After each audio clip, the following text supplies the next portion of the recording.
Dear students, welcome back.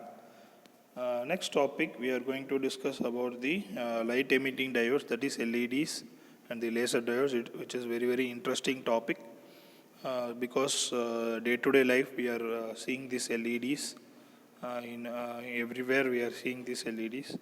So, so we are going to see about how does the LED works. Yeah, you can see here the the circuit symbol of this LED is nothing but similar than that of the PN junction diode. So only the scattering of light takes place here.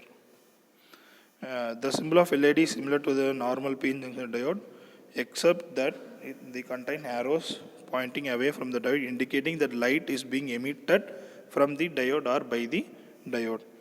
LEDs are available in different colors. So nowadays, numerous colors LEDs takes place having in the market, available in the market. The most common colors, yeah, for the professional usage, the most common colors here are orange, yellow, green, and red. So you can see these colors were in the traffic light signals. So next, the schematic symbol of LED does not represent the color of light. So the schematic symbol is same for all colors of LEDs. There is no difference here. Hence, it is not possible to identify the color of LED by seeing its symbol. We cannot able to identify through the symbol, only through the cap of that LED, where the scattering of light happens, and the diffusion of light, scattering of light or diffusion of light has happened through that color which is molded or covered on the diode. We are seeing through our eyes. Yeah, next. LEDs are most widely used semiconductor diodes among all the different types of semiconductor diodes available today. So we say it is a popular semiconductor diode. Next, light emitting diodes emit either visible light or invisible IR light when forward bias. The LEDs which emit invisible infrared are used for remote controls. Yeah, remote control operations, the IR invisible LEDs are used. Light emitting diode LED is an optical semiconductor device that emits light when voltage is applied. In other words, LED is an optical semiconductor device that converts electrical energy into light energy. Very important. Define LED, we can say that converts electrical energy into light energy in the form of light we are getting through.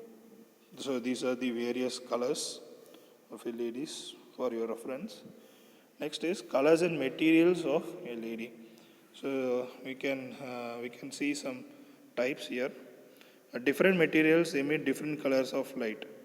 Gallium arsenide LEDs emit the gallium arsenide LEDs emit red and infrared lights, whereas the gallium nitride LEDs emits bright blue light, and yttrium aluminum garnet LEDs emit white light, and gallium phosphide LEDs emit red, yellow, and green light, and aluminum gallium nitride LEDs emit UV light, and aluminum gallium phosphide LEDs emit green light. So next, coming back to the construction of LED, it is similar than that of PN junction diode. You can see here, but the P type and N type is here in between the active region. So we are using these substrates over here. The free electrons is there, I mentioned in the orange color, and holes in the white color, and photons, that is scattering of light, takes place in the blue color. So similarly, the working principle of the LED, the PN junction diode, here the active region, instead of depletion region, here we are using the active region, that is the combination of the holes and currents. So from that, it scatters the form of light, that is in blue in color. Next, when LED is, this is also we are using forward bias and reverse bias. When LED is forward bias, free electrons from N type semiconductor and holes from P type semiconductor are pushed towards the active region. Yeah, forward bias means we know that in p-type we are giving the positive voltage and n-type we are giving the negative voltage, negative terminal voltage. That's what we say.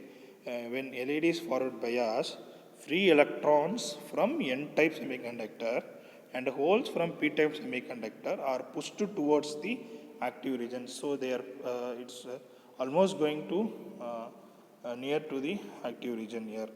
When free electrons from n side and holes from p side recombine with opposite charge carriers, free electrons with holes or holes with free electrons in active region, and visible light is emitted only by the combination of the electrons and the holes in the active region. The light is scattered here.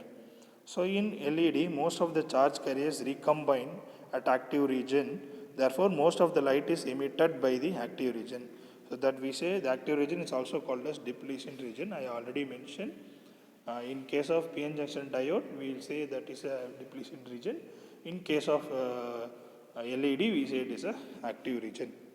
When light emitting diode LED is forward biased, free electrons in the conduction band recombines with the holes in the valence band and releases energy in the form of light. The process of emitting light in response to the strong electric field or flow of electric current is called electroluminescence. Very, very important factor, electroluminescence here. The process of emitting light in response to the strong electric field or flow of electric current that takes place in the when you are giving a biasing, the electric current takes place here is called electroluminescence. A normal PN junction diode allows electric current only in one direction. It allows electric current when forward bias and does not allow electric current when reverse bias. We already know that.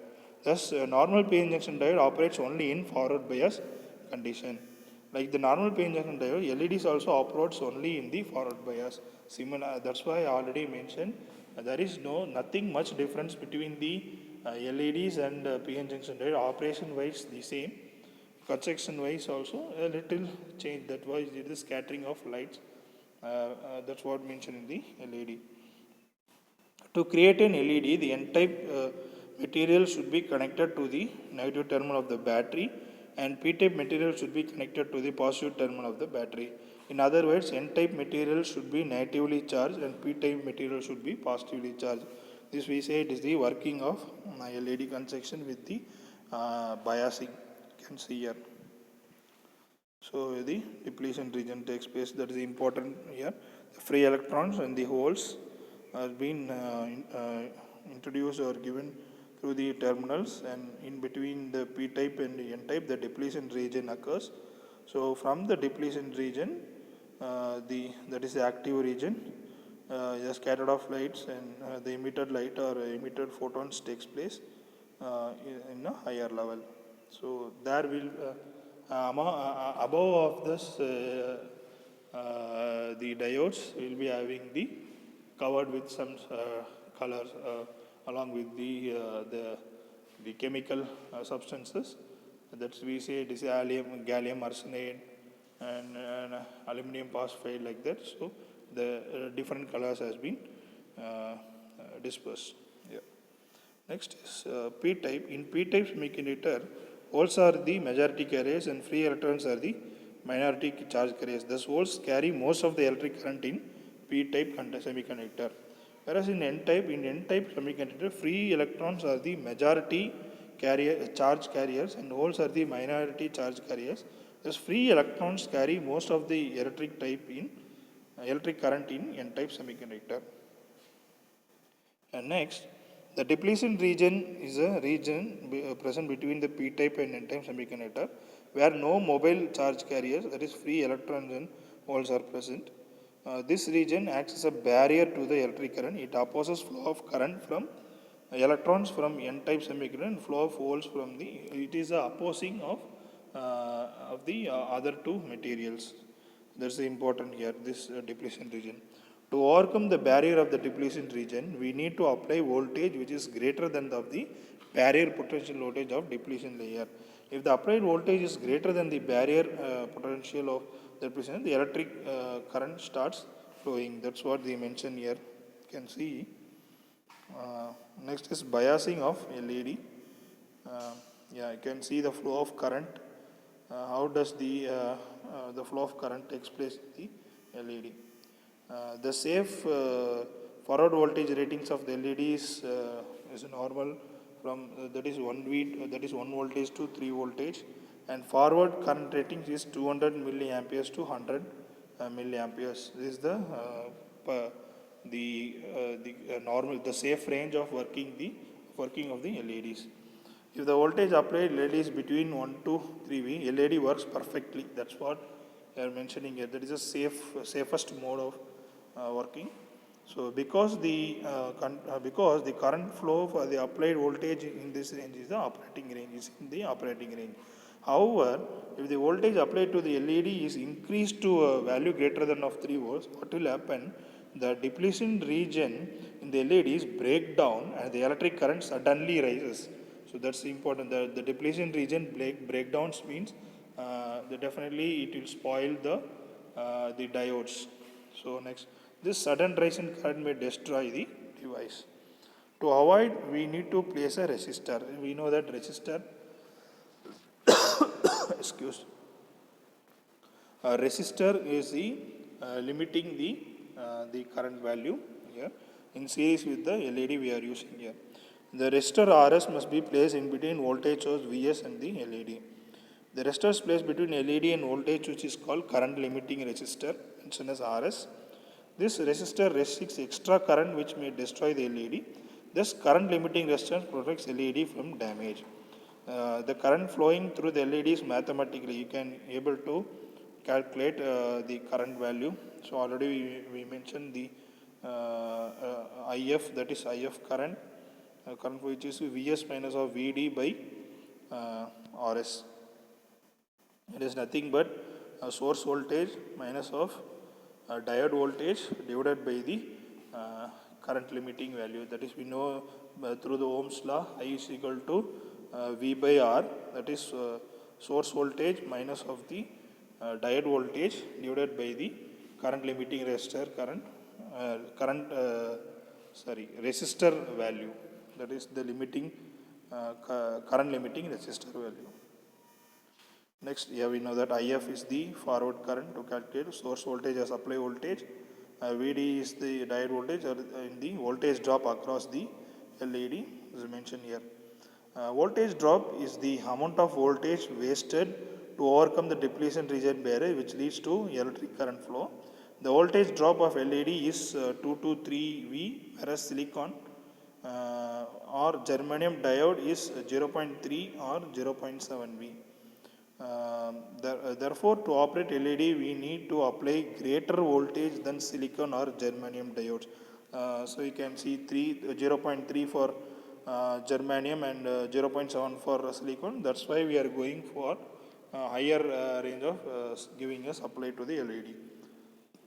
Light emitting diodes consume more energy than silicon or germanium diodes to operate. Because in order to scatter or in order to diffuse the light, so it needs some high voltage. Yeah, you can see the output characteristics of LED. In between the in x-axis forward current and the y-axis we can say the output of light. If we keep on increasing the forward current, it is shown in the linear form. The maximum is concentrated in the like this. So for in the range of 70 in the that is microamperes. So you can see the output of light in the maximum, that is the value of 8. So it is forms in the linear.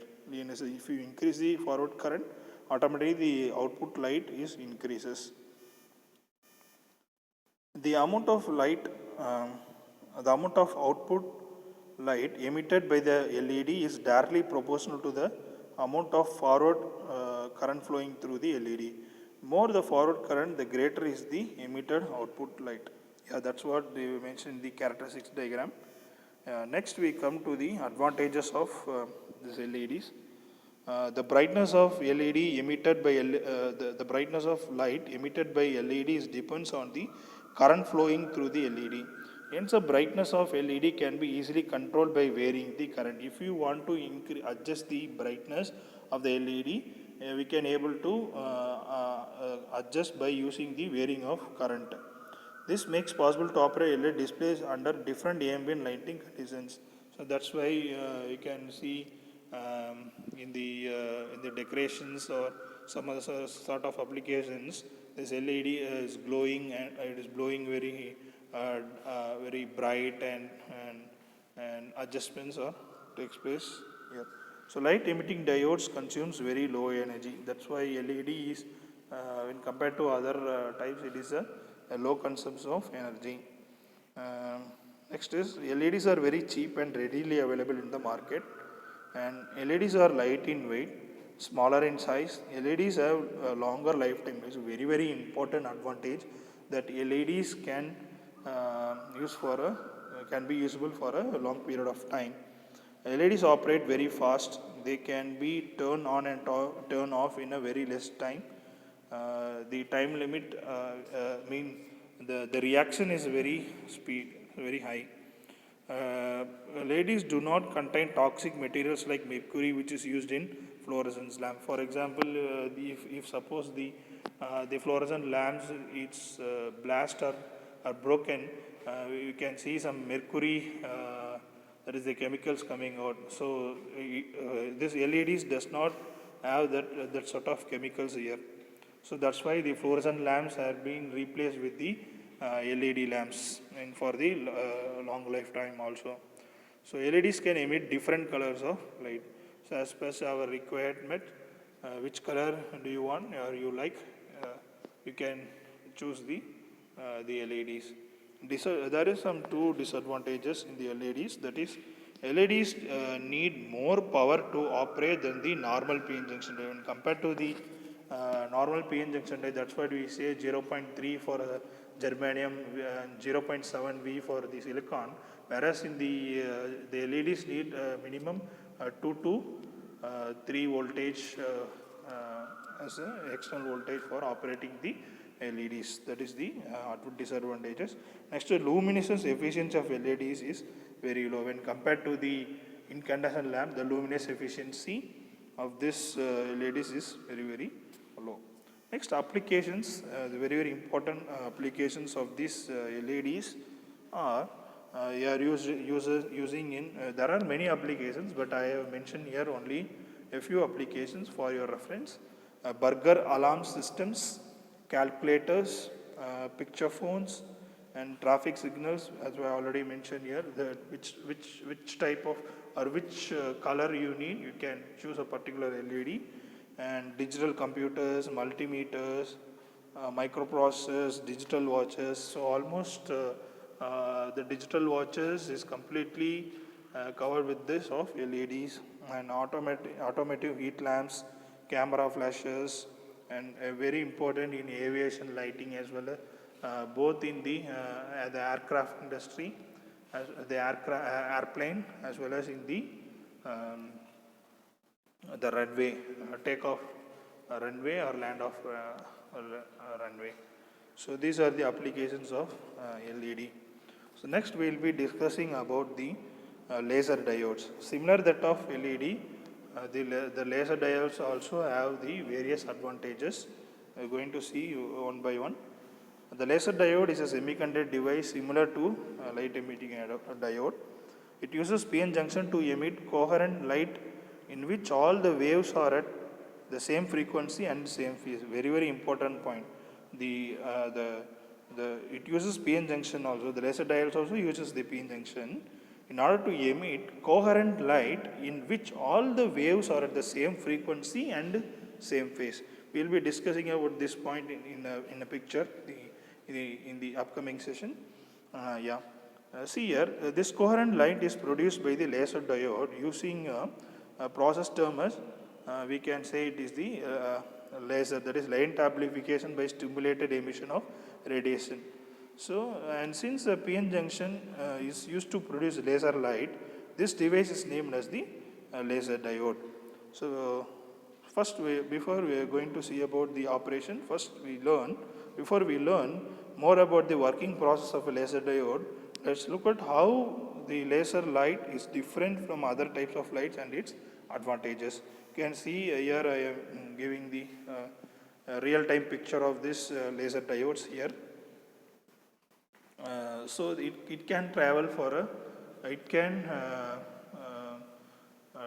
transfer or disperse the light for a particular period, a long period of long distance.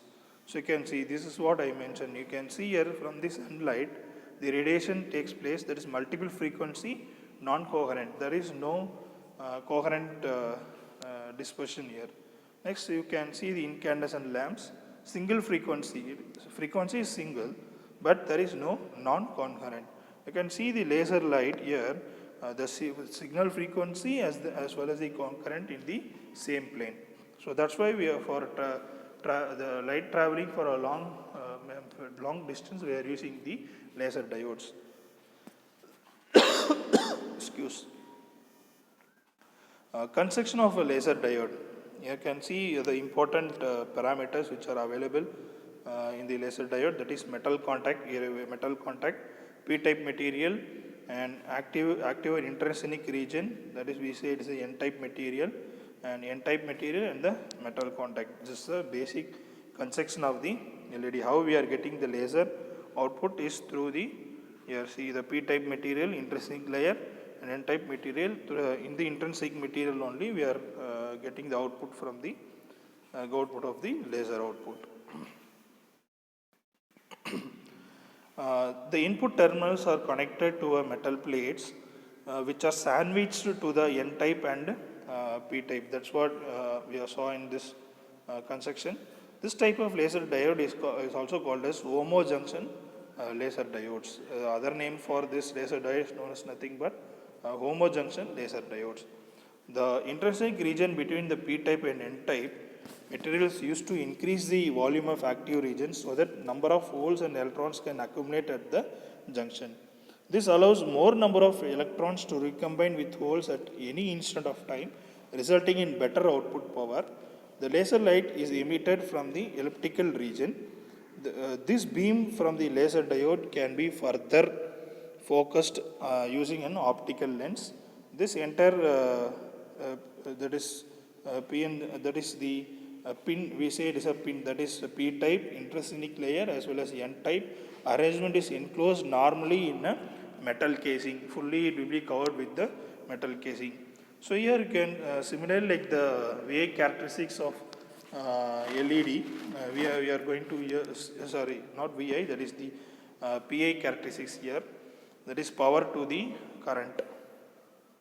You can see almost similar than that of LED, but you can see the fast reaction, the quicker reaction when it is in the threshold current, and the most active region is between the threshold current and the region of stimulated emission. That is the region of spontaneous emission to the region of stimulated emission. You can see through the graph. As we increase the current flow to the laser diode, the optical power of the output light gradually increase up to a certain threshold. Until this point, most of the high light emitter is due to spontaneous emission. Above this threshold current, the process of stimulated emission increases.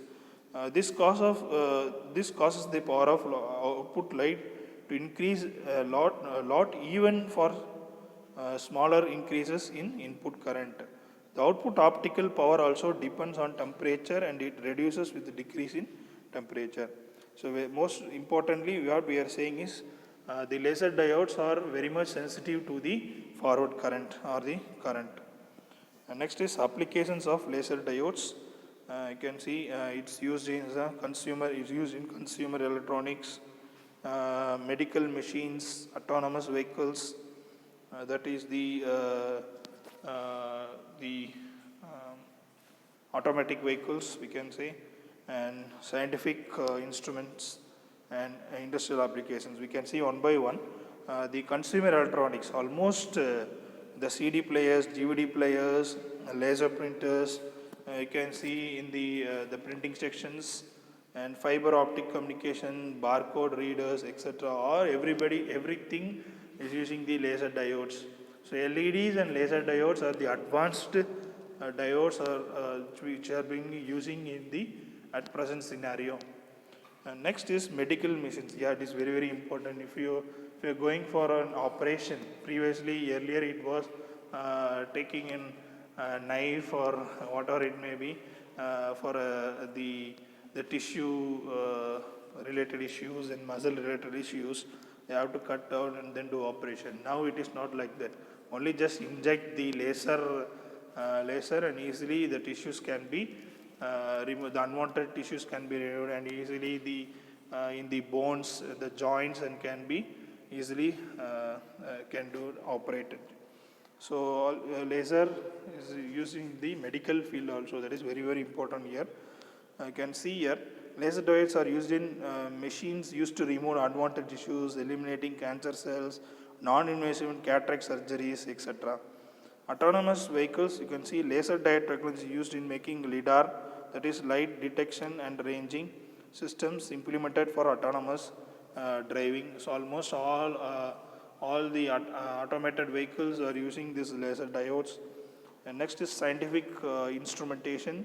Lasers are used in devices used for remote contactless measurements, spectrometry, range finders, etc. Particularly, you can use in the sensors. And next is industrial application. Laser diodes are used as a source of high intensity laser beam for precise cutting of materials. That is the cutting tool they are using, 3D printing and cutting and tools. So all these particular reasons they are using these laser diodes. So almost I think you understand about the LEDs and the laser diodes. So these are the two diodes which we are using in the major applications. So that's why they have given you in this unit number 1, that is about in this particular subject. So thanks for your patient listening. We will be discussing about the other topics or other syllabus, like there is, I think, only one topic is left, that is the Zener diodes, as well as the Zener diode uses the voltage regulatory. So we will be discussing all those things in the upcoming classes. Thanks for your patient listening.